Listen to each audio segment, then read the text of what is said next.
Welcome back to Duke Rehab Performance. We're continuing down this progression of hip hinging. So in the last drill we really looked at trying to get the patterning down doing that goat bag swing.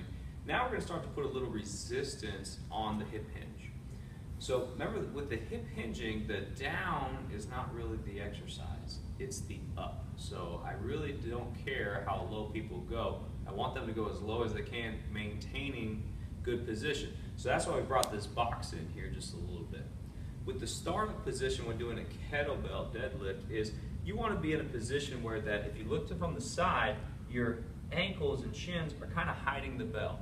You don't want it to be too far forward, that's going to put too much pressure on your lumbar spine. And you don't want it to be too far back because it's just hard to reach.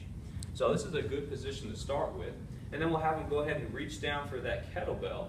And before he actually lifts it, we're just going to check to make sure that the depth is okay.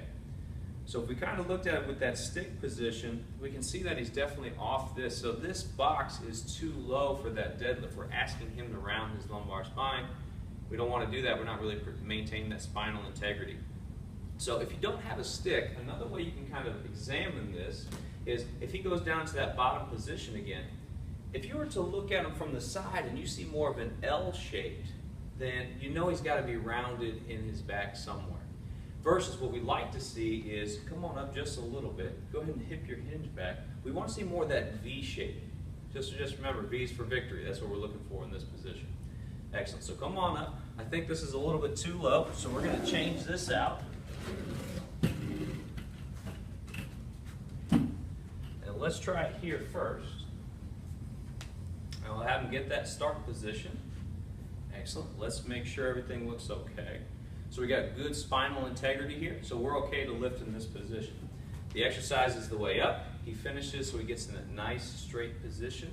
The compensations you tend to see are people won't finish, they'll keep their hips slightly back, and you still see kind of a bent shape.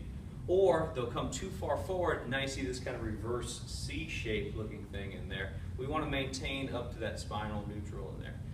Then he lowers it back down, keeping that nice hip hinge position, barely touches, and then he's back up.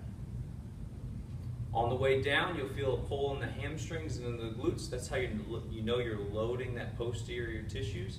And then on the way up, that's the actual exercise portion of this exercise.